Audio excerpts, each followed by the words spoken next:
দখলদার ইসরায়েলের president Isaac হারজোগের সঙ্গে দেখা করায় নেদারল্যান্ডসের একটি মসজিদের ইমামকে বরখাস্ত করা হয়েছে। 7 জুলাই ইউরোপের বিভিন্ন মসজিদ থেকে 15 জন ইমাম আইজাকের সঙ্গে কথিত সৌহার্দ্যপূর্ণ আলোচনা করেন।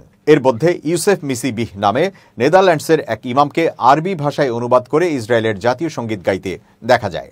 তিনি নেদারল্যান্ডসের উত্তরাঞ্চলীয় শহর আলকামারের বিলাল মসজিদে ইমামতি করেন।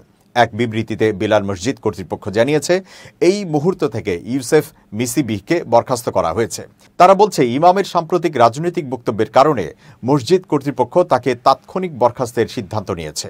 এই মুহূর্ত থেকে তার সঙ্গে এই মসজিদের কোনো সম্পর্ক নেই। ইউরোপ থেকে ইমামদের যে দলটি ইসরায়েলি প্রেসিডেন্টের সঙ্গে দেখা করেছেন তাদের নেতৃত্ব দিচ্ছেন বিতর্কিত ফরাসি ইমাম হাসেন চালগেউমি। তিনি ফ্রান্সের সেন্ট ডেনিসের মসজিদে ইমামতি করেন। ইসরায়েলি গ্রুপগুলোর সঙ্গে তার আগে থেকেই সখ্যতা রয়েছে। 2019টি ইসরায়েলি স্যাটেলারদের আমন্ত্রণে পশ্চিম তীর ভ্রমণ করেছিলেন তিনি।